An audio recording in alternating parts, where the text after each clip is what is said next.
Online തട്ടിപ്പ് കേസിലെ പ്രതി പെരുവന്താനം പോലീസിന്റെ പിടിയിലായി. പാലക്കാട് ചങ്കരം ചാത്ത് സ്വാതി നിവാസിൽ ആനന്ദൻ പി തമ്പിയാണ് പെരുവന്താനം പോലീസ് അറസ്റ്റ് ചെയ്തത്. പശ്ചിമ ബംഗാളിൽ നടന്ന 6 ലക്ഷം രൂപയുടെ ഓൺലൈൻ തട്ടിപ്പുമായി ബന്ധപ്പെട്ട് പെരുവന്താനം പോലീസ് സ്റ്റേഷൻ പരിധിയിൽ ഒളിവിൽ കഴിയുകയായിരുന്നു ഇയാൾ. പശ്ചിമ ബംഗാളിൽ നടന്ന 6 ലക്ഷം രൂപയുടെ ഓൺലൈൻ തട്ടിപ്പുമായി ബന്ധപ്പെട്ട് വിധാൻ നഗർ പോലീസ് ഹോട്ടൽ ജീവനക്കാരനായ ആനന്ദനെ കോട്ടയത്തെത്തി അറസ്റ്റ് ചെയ്തിരുന്നു. കോടതിയിൽ ഹാജരാക്കിയ ശേഷം പ്രതിയെ ഇവിടെ നിന്നും ഷാലിമാർ എക്സ്പ്രസിൽ ട്രെയിൻ മാർഗം പശ്ചിമബംഗാളിലേക്ക് കൊണ്ടുപോകും വഴി കോയമ്പത്തൂരിന് സമീപം പോത്തന്നൂർ ഭാഗത്ത് വെച്ച് ഇയാൾ ട്രെയിനിൽ നിന്നും ചാടി രക്ഷപ്പെടുകയായിരുന്നു.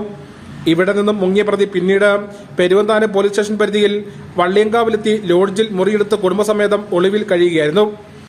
വള്ളിയങ്കാവിൽ ഒരാൾ കുടുംബസമേതം സംശയാസ്പദമായി താമസിക്കുന്നുണ്ടെന്ന രഹസ്യവിവരത്തിന്റെ അടിസ്ഥാനത്തിൽ പെരുവന്താനം CI ത്രിദീപ് ചന്ദ്രന്റെ നേതൃത്വത്തിലുള്ള പോലീസ് സംഘം ഇയാളെ ഇവിടെ നിന്ന് പിടികൂടുകയായിരുന്നു.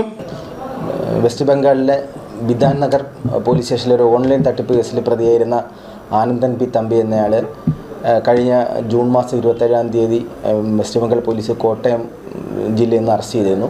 അയാളെ വെസ്റ്റ് ബംഗാളിലേക്ക് കൊണ്ടുപോകുന്ന വഴി കോയമ്പത്തൂരിനടുത്ത് പോത്തന്നൂർ വെച്ച് ട്രെയിനിൽ നിന്നും ഇയാൾ രക്ഷപ്പെടുകയുണ്ടായി. അതിന് പോത്തന്നൂർ പോലീസ് സ്റ്റേഷനിലൊരു കേസ് രജിസ്റ്റർ ചെയ്തിരുന്നു. അതിനുശേഷം ഒളിവിൽ കഴിഞ്ഞ ഇയാൾ പെരുവന്താനം പോലീസ് സ്റ്റേഷൻ പരിധിയിൽ വള്ളിയങ്കാവിനടുത്തുള്ള ഒരു ലോഡ്ജിലുണ്ടെന്ന് ഇൻഫർമേഷൻ കിട്ടിയതിൻ്റെ അടിസ്ഥാനത്തിൽ ഇന്ന് പുലർച്ചെ അയാളെ അവിടെ പോയി അന്വേഷിച്ചതിൽ കുടുംബസമേതം അവിടെ താമസിക്കുന്നതായിട്ട് മനസ്സിലാവുകയും അയാളെ ഇന്ന് രാവിലെ അവിടെ നിന്ന് അറസ്റ്റ് ചെയ്യുകയും ചെയ്തിട്ടുണ്ട്. സംഭവം പോത്തന്നൂർ പോലീസ് സ്റ്റേഷനെ അറിയിച്ചിട്ടുണ്ട്. Peruvanthanam inspector Satheesh, senior civil police officer Shameer, CPOമാരായ ജോമോൻ, സുനീഷ് S. നായർ എന്നിവർ ചേർന്നാണ് പ്രതിയെ പിടികൂടിയത്. പിടിയിലായ പ്രതിയെ പോത്തന്നൂർ പോലീസിന് കൈമാറും. News bureau, Peermade.